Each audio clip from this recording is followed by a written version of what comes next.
pour faire la modulation d'amplitude. Donc on va utiliser le multiplieur.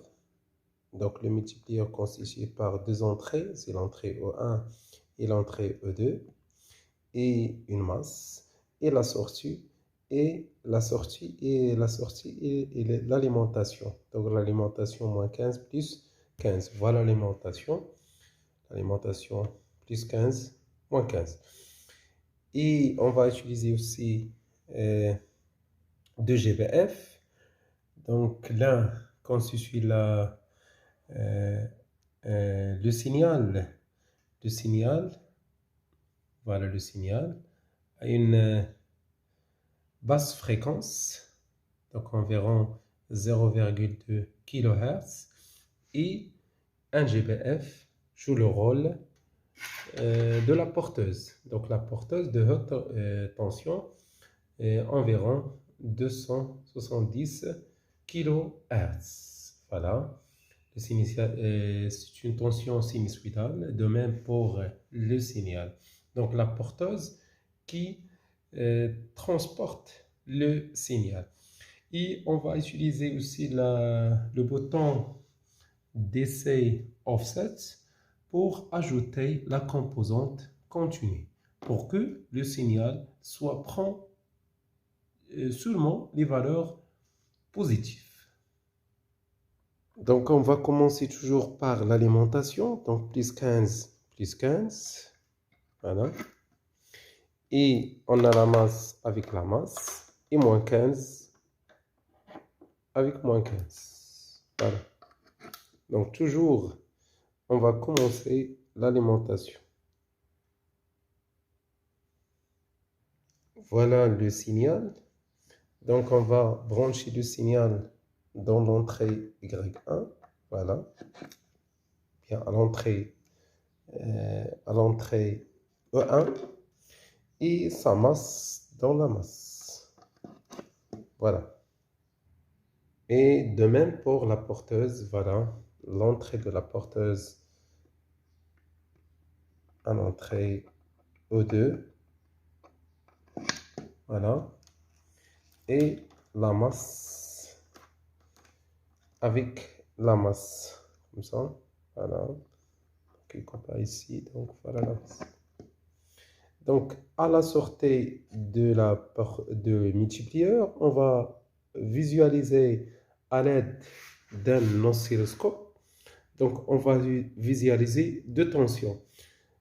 À l'entrée Y1, on va visualiser la tension modulante, c'est-à-dire la tension à la sortie du multiplieur. Et on va visualiser aussi la tension modulante, c'est-à-dire le signal. Donc, voilà ce qu'on obtient. Donc, on obtient une onde modulante, c'est-à-dire une onde qui change son amplitude avec le temps. C'est l'amplitude. Donc, on a visualisé là l'onde sortante du multiplieur. Donc, on voit, voilà, une onde modulante. Voilà.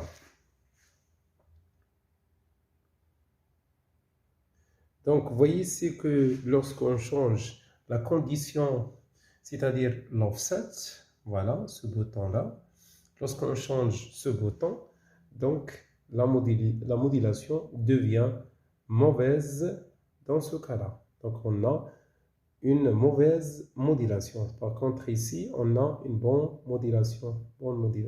Voilà.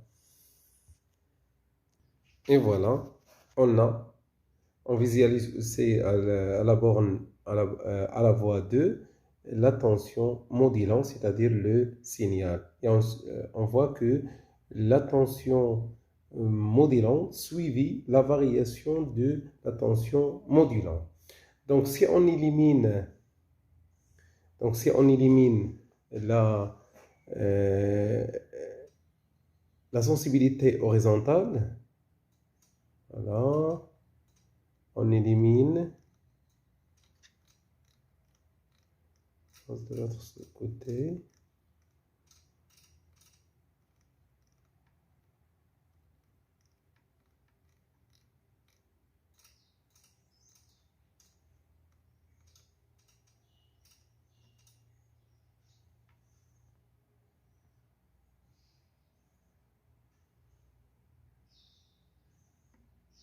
Voilà, on décale cette tension comme ça. Voilà, la tension modulante, ou bien la modulation de bonne qualité. Donc, si on élimine la sensibilité horizontale, voilà.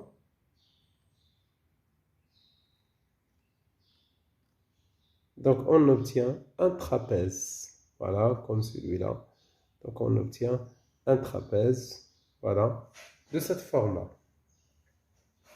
Donc, c'est une bonne modulation, mais si on varie la condition pour que la modulation soit de bonne qualité, donc on obtient, voilà, comme ça.